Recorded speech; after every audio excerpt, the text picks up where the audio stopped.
Hello friends, कैसे हो आप सभी लोग। स्वागत है आप सभी का आज के इस वीडियो में। तो इस वीडियो में मैं आपको एक्सप्लेन करने वाला हूँ स्क्विड गेम सीजन 3 का एपिसोड नंबर 3।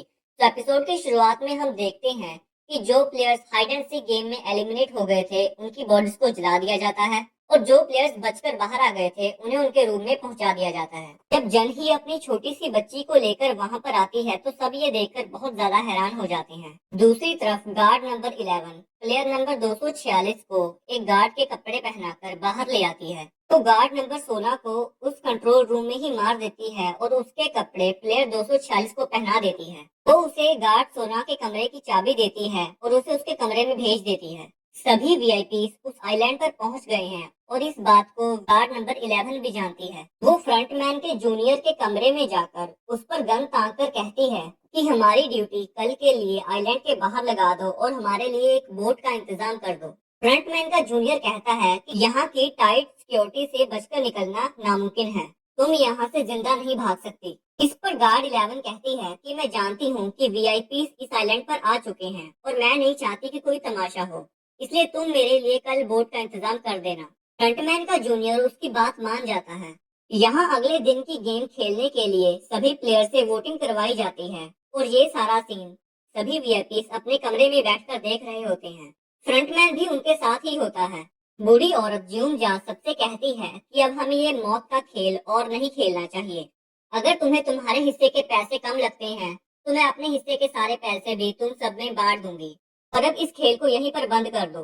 पर कोई उसकी बात नहीं सुनता और वोटिंग में 16 प्लेयर्स यस और 9 प्लेयर्स नो में जवाब देते हैं और प्लेयर नंबर 456 हमेशा की तरह वोट नहीं करता। मेजोरिटी का जवाब यस में होने के कारण अगले दिन की गेम्स को फाइनल कर दिया जाता है और उन्हें रेस्ट करने के लिए भेज दिया जाता है। तुम जा खाना लाकर जन ही को देती है लेकिन वो खाना खाने के लिए मना कर देती है। यूमजा उससे कहती है तुमसे ज्यादा खाने की जरूरत इस बच्ची को है, अपने लिए नहीं तो इसके लिए ही थोड़ा सा खा लो।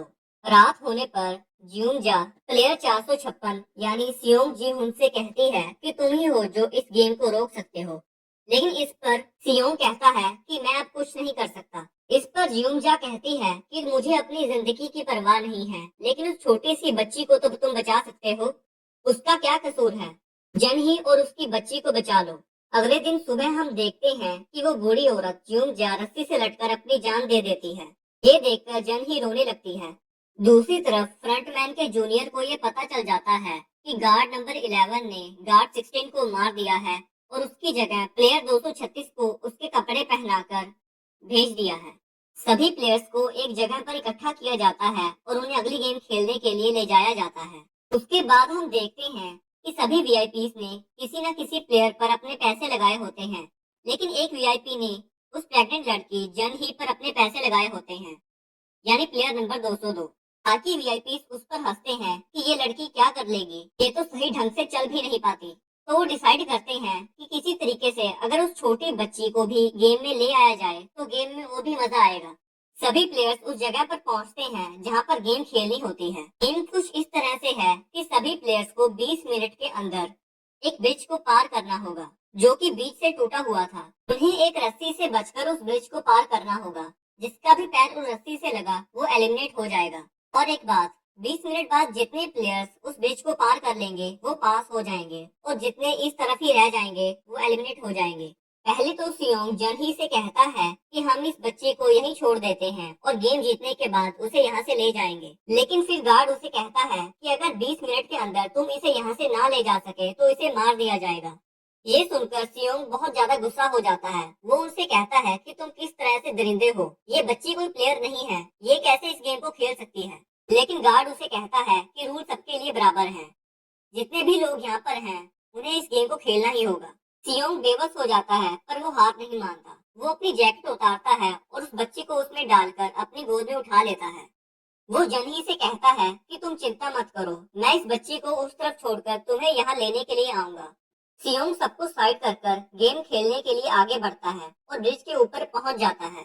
सियोंग जैसे तैसे संभलता हुआ रस्सी से बचकर आधा ब्रिज पार कर लेता है, लेकिन आगे वो ब्रिज टूटा हुआ था। लेकिन सियोंग कूदकर उसे भी पार कर लेता है और किसी न किसी तरह ब्रिज के उस पार पहुंच जाता है। बच्ची को उस तरफ रख देता है, लेकिन जैसे ही वो वापस आने लगता है वो देखता है कि बाकी प्लेयर्स भी इस तरफ आने के लिए ब्रिज पर चढ़ गए हैं। तो जन ही से कहता है कि तुम हौसला रखो, मैं किसी न किसी तरह तुम्हें बचाने के लिए जरूर आऊंगा। उनमें से एक प्लेयर इस तरफ पहुंच जाता है और बाकियों को हौसला देता है कि हाँ, इसी तरह तुम आगे आ सकते हो। लेकिन जैसे ही बाकी प्लेयर वहां पर पहुंचते हैं, वो उन्हें धक्का देकर नीचे गिरा देता है। सियोंग उससे पूछता है कि तुमने ऐसा क्यों किया, तुमने उनकी जान क्यों ली। तो वो उससे कहता है कि यही तो गेम है, जितने प्लेयर मरते जाएंगे इनाम की रकम उतनी ही बढ़ती जाएगी। सियोंग बहुत ही ज्यादा घबरा जाता है।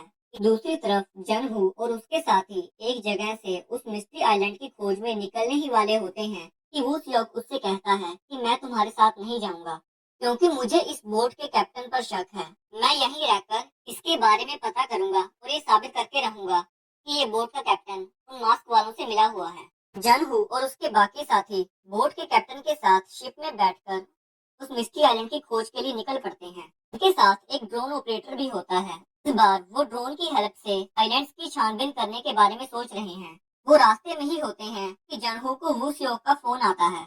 वो उससे कहता है कि मैंने तुमसे पहले ही कहा था, मुझे इस शिप के कैप्टन पर शक है। वो उसे बताता है कि मैंने इसके बारे में यहाँ पर सबसे पूछा, लेकिन कोई भी इसे नहीं जानता। किसी को नहीं पता कि ये कहाँ से आया। इसके फैमिली मेंबर्स के बारे में किसी के पास कोई जानकारी नहीं है। लेकिन जनहू उससे कहता है कि इससे ये साबित नहीं हो जाता कि ये उन मास्क वालों से मिला हुआ है। तो वू सियोक इससे कहता है कि मैं सबूत ढूंढ कर ही रहूंगा। वू सियोक उस कैप्टन के घर पर पहुंच जाता है। घर के दरवाजे पर लॉक लगा हुआ होता है, इसलिए वो दीवार कूदकर घर के अंदर दाखिल हो जाता है। घर के अंदर जाते ही उसके ऊपर एक कुत्ता भौंकने लगता है, लेकिन खुशकिस्मती से वो बंधा हुआ था। वू सियोक दरवाजे का कांच तोड़कर अंदर घुस जाता है।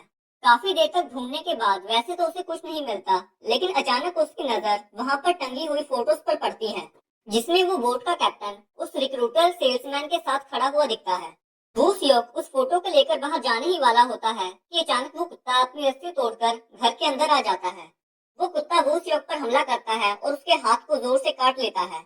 अपनी जान को बचाने के लिए वो सियोक उस कुत्ते को गोली मार देता है। वो फोटो लेकर बाहर आता है तो उसकी नजर कुत्ते के पेट हाउस पर पड़ती है। वो उस पेट हाउस को साइड करता है तो उसे नीचे खड्डा मिलता है, जिसके अंदर उसे बहुत सारे पैसे मिलते हैं। उन पैसों के बीच एक लिफाफा होता है, जिसमें उन नकाब पोशों के कपड़े होते हैं। ये देखकर वू सियोक को पक्का यकीन हो जाता है कि ये बोट का कैप्टन भी उन नकाब पोशों में मिला हुआ है। इसी के साथ ये एपिसोड खत्म हो जाता है। अगर आपको ये वीडियो अच्छी लगी हो तो इस वीडियो को लाइक और हमारे चैनल को सब्सक्राइब जरूर करें। मिलते हैं अगले वीडियो में।